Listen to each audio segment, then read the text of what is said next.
Janasena party నగర కార్యాలయంలో శ్రావణ మాసం 4వ శుక్రవారం పురస్కరించుకొని నెల్లూరు నగర జిల్లాల వీర మహిళలచే నగర కార్యాలయంలో నందు వరలక్ష్మి అమ్మవారి కుంకుమ అర్చన కార్యక్రమాన్ని నిర్వహించడం జరిగింది. ఈ కార్యక్రమం నిర్వహించడానికి ముఖ్య ఉద్దేశం మన రాష్ట్ర ఉప ముఖ్యమంత్రి మరియు జనసేన పార్టీ అధ్యక్షుడు పవన్ కళ్యాణ్ గారి పరిపాలనలో రాష్ట్రం సుఖంగా ఉండాలని, రానున్న రోజుల్లో మరెన్నో అత్యున్నత పదవులు సాధించాలని, దేశంలో మంచి పేరు ప్రతిష్టలు పొందాలని, అందుకు ఈరోజు మన కార్యాలయంలో వీర మహిళలచే వరలక్ష్మి అమ్మవారి కుంకుమార్చన కార్యక్రమం నిర్వహించామని, అందులో భాగంగా ఈరోజు స్వాతంత్ర దినోత్సవం పురస్కరించుకొని అందుకే ఈ కార్యక్రమం నిర్వహించామని మీడియా ద్వారా జనసేన పార్టీ నగర అధ్యక్షుడు సుజయ్ బాబు తెలియజేశారు. జనసేన పార్టీ వీర మహిళలు, జనసేన పార్టీ కార్యకర్తలు, అభిమానులు భారీ ఎత్తున పాల్గొని ఈ కార్యక్రమం నిర్వహించడం జరిగింది.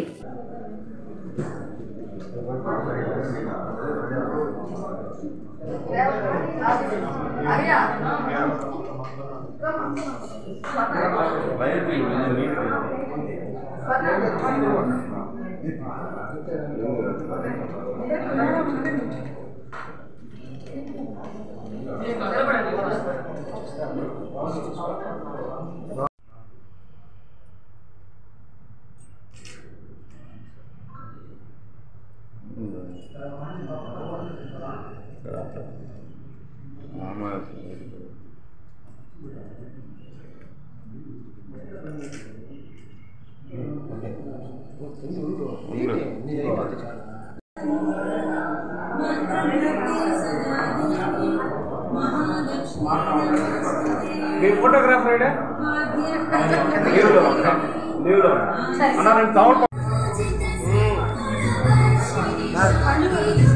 अटुमुళ్ళు తీసుకురా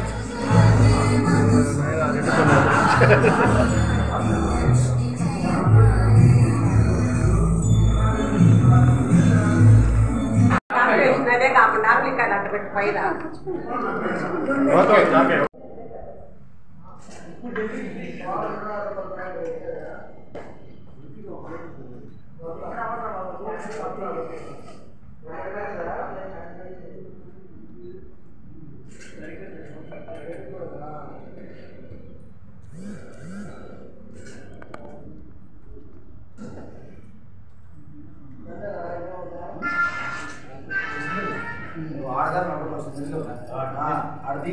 కార్యాలయం నందు శ్రావణ మాసం 4వ శుక్రవారాన్ని పురస్కరించుకొని ఈరోజు నెల్లూరు నగర మరియు జిల్లా రాష్ట్ర వీర మహిళలచే ఈరోజు నగర కార్యాలయంలో వరలక్ష్మి అమ్మవారిని ప్రతిష్ఠించుకొని ఈరోజు ఇక్కడ వరలక్ష్మి కుంకుమార్చన కార్యక్రమాన్ని నిర్వహించడం జరిగింది. ఈ కార్యక్రమం నిర్వహించడానికి ముఖ్య ఉద్దేశం ఆంధ్రప్రదేశ్ రాష్ట్ర ఉప ముఖ్యమంత్రి వర్యులు, అదేవిధంగా జనసేన పార్టీ అధ్యక్షులైనటువంటి శ్రీ పవన్ కళ్యాణ్ గారు, ఆయన పరిపాలనలో ఈరోజు రాష్ట్రం సుభిక్షంగా ఉండాలని, అదేవిధంగా రానున్న రోజుల్లో ఇంకా ఎన్నో అత్యున్నత స్థాయి పదవులకు వెళ్ళాలని, రాష్ట్రంలోనే కాకుండా దేశంలో కూడా అత్యున్నత స్థానానికి ఆయన చేరుకోవాలని చెప్పి ఈరోజు జనసేన వీర మహిళలందరూ ఇక్కడ కూర్చొని కుంకుమార్చన నిర్వహించడం జరిగింది. అదేవిధంగా ఈరోజు స్వతంత్ర దినోత్సవాన్ని పురస్కరించుకుని సైతం ఈరోజు ఈ కార్యక్రమాన్ని నిర్వహించుకోవడం మరియు రానున్న రోజుల్లో ఇంకా కూటమి ప్రభుత్వంలో ఎన్నో అభివృద్ధి ఫలాలు పేద ప్రజలకు అందించడంలో సఫలీకృతమైన మా నాయకులు పవన్ కళ్యాణ్ గారు ఇంకా రానున్న రోజుల్లో ఇంకా ఎన్నో అభివృద్ధి ఫలాలని ప్రజలకు అందించాలని చెప్పి అమ్మవారిని అందరం మనస్ఫూర్తిగా కోరుకుని వేడుకోవడం జరిగింది. అదేవిధంగా రానున్న సంవత్సరానికల్లా ఇంకా ఎన్నో పెను మార్పులు వచ్చి ఈరోజు రాష్ట్రంలో పవన్ కళ్యాణ్ గారి పారదర్శకతకి, పవన్ కళ్యాణ్ గారి పరిపాలనలో ఒక మార్పు వేయాలని చెప్పి మనస్ఫూర్తిగా కోరుకుంటూ అందరికీ శ్రావణ శుక్రవార శుభాకాంక్షలు మరియు స్వతంత్ర దినోత్సవ శుభాకాంక్షలు తెలియజేస్తూ జై హింద్, జై జనసేన. ఈ వీడియో కనుక మీకు నచ్చినట్లయితే లైక్ చేసి షేర్ చేయండి. మరిన్ని లేటెస్ట్ అప్డేట్స్ కోసం మా ఛానల్ ని సబ్స్క్రైబ్ చేయండి.